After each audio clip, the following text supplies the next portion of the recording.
We go. Tonight's learning is dedicated to Leila Nishma Spila Bas Abraham Devora, and Neshama should have an aliyah. I've muted everybody, but if you have a question and you'd like to jump in, feel free to unmute yourself and join the fun. We have with us tonight Rabbi Plotkin from Greensboro, North Carolina. And in our effort to always try to find interesting shlichim, last week we spoke to a shliach who wasn't even on shlichus yet. He was just had gotten his assignment and he's moving out. And now we have a rabbi who's had to make some adjustments in his shlichus. So let's get started in the beginning. First of all, Rabbi, where is Greensboro, North Carolina? So Greensboro is in North Carolina. So first of all, we have to explain where North Carolina is because we get the question asked a lot. We get a lot of questions, people that are traveling down from New York to Florida. And North Carolina is one of the states that you go down. So they're like, can we stop off for like lunch or for minyan? So I have to explain to them that when they're going from New York to Florida, crossing through North Carolina, they are on the eastern part of the state. We are in the central part of the state, which is like 2 hours off the highway. So unless they want to do a 2-hour detour, it's not convenient. So we're smack in middle North Carolina. North Carolina has beaches on the east, and we have the mountains on the Appalachian Mountains in the west. So a lot of people here guess if you want a weekend home, you need a summer one and a winter one. They get one in the summer to be by the beach, and the winter to go skiing. Sounds like smack fun. in middle North Carolina. So how long have you been the shliach in Greensboro, North Carolina? So we moved. We've been living in Greensboro on shlichus for just over 13 years. And the way I remember that is my oldest child is 13 years old, who's actually on the Zoom, and he goes to school in Chicago. Ah, look at that. Welcome. Here we are. So now he has a friend. Welcome. He's eighth Welcome grade, and he was born 2 months after we moved to Greensboro. So he's a Southern Jew through and through. And here he is going to Cheder. Beautiful. Okay, Yeah. So what is it like in Greensboro? Give us a feel for what does the Jewish community look like in Greensboro, North Carolina? So Greensboro, I guess anybody you speak to is going to talk about their city, about being very unique. So every city is unique. I want to share with you of how Greensboro is very unique. So first of all, Greensboro is a relatively small Jewish community.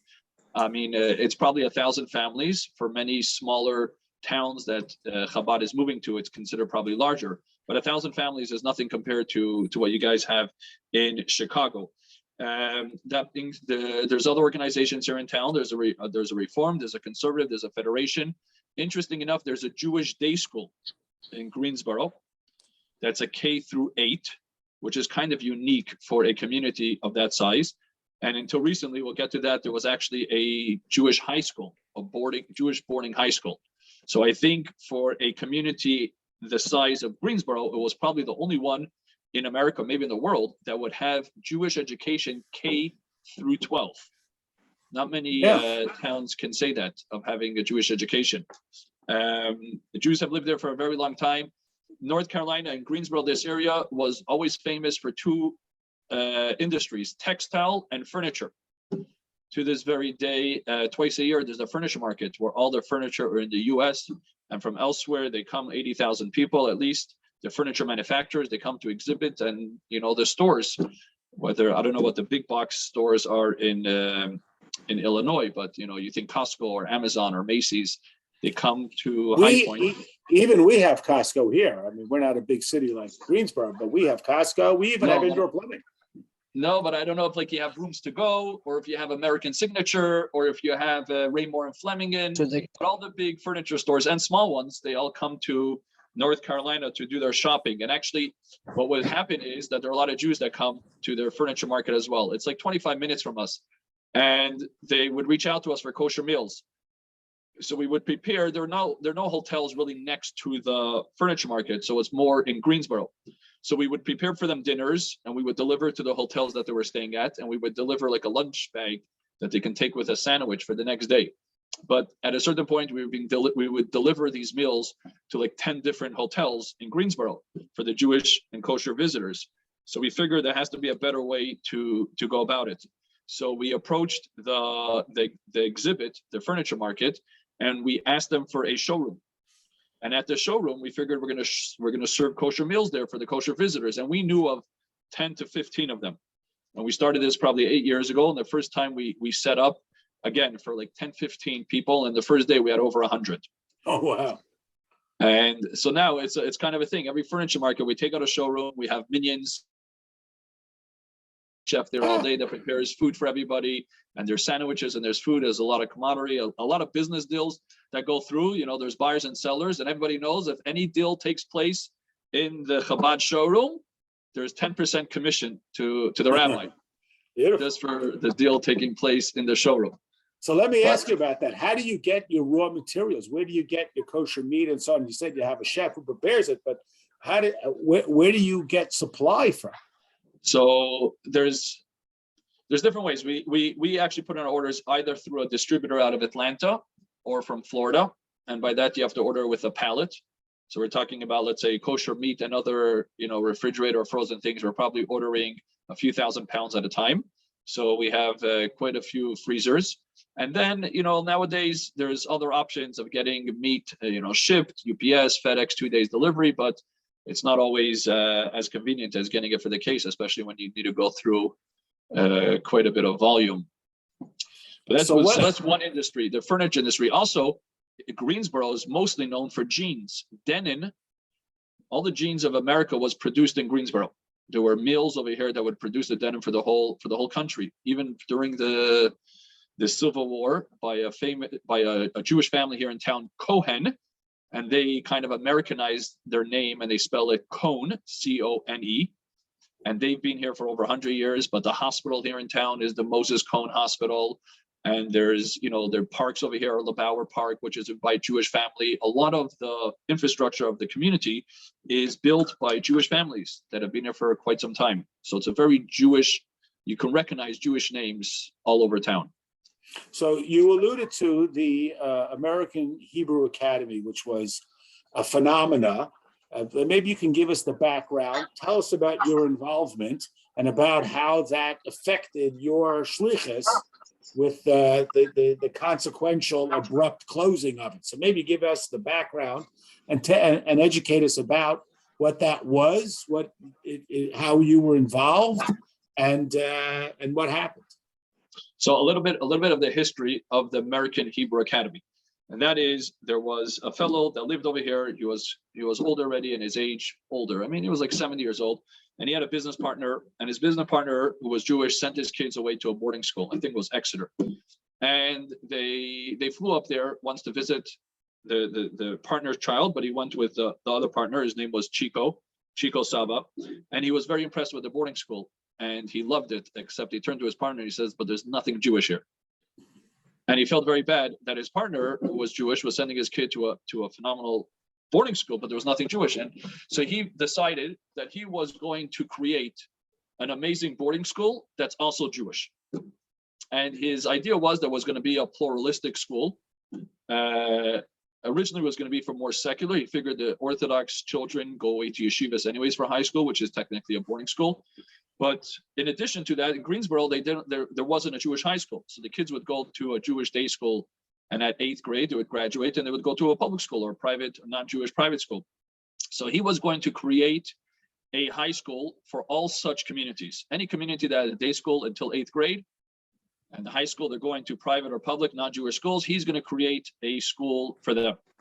And what he did was, this is one of the reasons why I wanted to share this screen, just to be able to get this idea up over here. He wrote out a check for $150 million. Oh, okay, this that's was nice. in the late 90s. He wrote out a check for $150 million. He bought 100 acres of land that includes a private lake, and he built a school. And his idea was that any Jewish kid that wants to go to high school, originally it was even going to be like very, very subsidized, even tuition free. The year that it opened, tuition was free. Wow. Just a little bit about the personality. You can't really see in the picture, he wanted the facade of every picture to be Jerusalem stone, but not Jerusalem stone from Alabama, Jerusalem stone from Jerusalem. Wow. And he called up the importer to order the Jerusalem stone, and the guy said that he was back ordered 2 years. So on the spot, he told us, he asked this individual, how much do you want for your company? So he bought the company to be able to do Jerusalem, and he built a magnificent campus, beautiful. The sad story is that the first day of school was September 10th, 2001. The second day of school, September 11th, which we all know of September 11th, I think 2 or 3 of the 4 planes, he was an insurance underwriter. He would underwrite the insurance. 2 or 3 of the planes of 9/11 were under his policy. So you can only imagine the lawsuits and the settlements and everything that took place as a result. And therefore, the second day of school is already when he was going to fund it and bankroll the school forever based on the company that he had. And ultimately, the company went bankrupt because of September 11th. And therefore, the dream of being able to fund the school from his business kind of died then. So ever since then, I mean, he was an older person. He passed away, I think, in 2005. It was before we got here. We got here in 2008. He left over a substantial amount of money for the school to operate, but it wasn't built that it can sustain itself from tuition or even from donors. He single-handedly built it, and he was going to single-handedly finance it. So ever since it was built, kind of, it was struggling. But when we moved here in 2008, and it was pluralistic, they would have religious kids that would come. I think we even had some kids from Skokie that would come to the school. And they wanted some, so they were looking for someone that can teach Gemara, Mishnah, Chumash. They had other teachers teaching other subjects. So even before we moved down here, the idea was that we were going to teach in the school, which I did from when we moved down here in 2008 until it closed 2019. At 2019, people knew that the school was struggling, but they didn't know to what extent. And then it just closed. They announced that there's no more funding and we can't operate for the upcoming year. And they closed operations of the school. Okay, so I have a whole bunch of questions here. One question is, what happened to this whole fantastic, glamorous campus? So it's a little bit of a sad story. And that is that even before it closed, the campus was built without any loans. It was clear. So towards the end, like the last 2 or 3 years of its operation, they took out a bridge loan. They took out a loan against the campus with the hopes of finding a donor that would take over the operations of the school, etc., which unfortunately they did not find. So it came 2019, that's when the loan matured. So either they find someone that's going to cover the loan, either they sell, a short sale to cover the loan, or the bank takes it over. And it was very hard for them to find a buyer. Ultimately, they found it was a Chinese company that does a lot of private education in China, and they bought out the campus for whatever was left on that loan to be able to operate a boarding school, to use the facility to operate a boarding school. But that was in the end of 2019, the beginning of 2020, COVID hit, and obviously China closed, and so that didn't happen. They didn't open it for the school year, which would have been 2021, and then they didn't open it for 21 going into 22. So right now it's in the 3rd year of vacancy, and no one's really sure of what will happen with the campus. Wow. Okay, so that's a sad story about the school, but now let me bring it to you personally. So you move out there 13 years ago, like every Chabad, you got limited funding. This is an opportunity for you to integrate yourself into the community. I imagine they pay you somewhat of a salary to help sustain you. All of a sudden, this is yanked out from underneath you. What was going through your personal analysis in this circumstance? Were you thinking, that's it, now I got to pack my bags and Chabad of Greensboro is going to close? I mean, what was going on internally? My accountant definitely thought so. He was like, okay, I was on salary because I was teaching over there, etc. And now there's no income because the school closed. Also, the students were a big part of our lives. These were boarding students. Most of them were not locals. They were coming from all over the country. They were coming from Europe. They're coming from Israel. They're coming, a lot of them from South America, from Mexico City or from Brazil. And now that was over. So obviously we realized that, if we're here for Greensboro, we're not just packing up because the school did, especially we didn't want to have such a sad ending. So we had to reinvent ourselves. And there is, like I said, there is a community over here. And originally we were primarily focused on the school, but then we shifted our focus, and we're heavily involved with the community. We have a lot of programs to go into community, and when I say heavily involved is because we're working. I say this humbly, but I sit on the board of the federation over here in Greensboro. There's a Jewish foundation of Greensboro, which it's extraordinary for anybody that's in finance or involved in the Jewish institutions. There's a Jewish foundation in Greensboro which manages donor advised funds. For those of you familiar with that idea, and they manage, I think right now it's over $100 million in charitable dollars, which is primarily from Greensboro. So it's a very involved community, and I sit on the board of the foundation as well. And we work very closely with other organizations in town, but we reinvented ourselves. We have a lot of programs. I have a minyan, believe it or not, every night. We have a Shabbos minyan. We have almost a daily morning minyan. We have a JLI class, which thank God we're an hour behind Chicago, which I finished teaching at 9 o'clock. So I got a little bit of a break. But we have a friendship soak over here. We have a day camp over here. But it really took us, that mindset that we weren't going to close up. And if we're here, there got to be work for us. And thank God we're able to find the need. We're able to create that niche in the community of where we can provide services. And the community had responded with tremendous amount of support.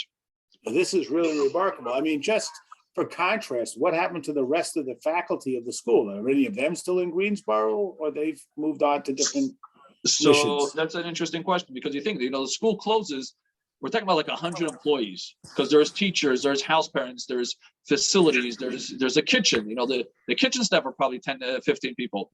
So I'm going to say 90% of the staff and faculty, other than the Judaic studies, but 90% of the others whoever wanted to found a job. So if you're a math teacher, you want to either, to the public school system or the private school system, and you're teaching math.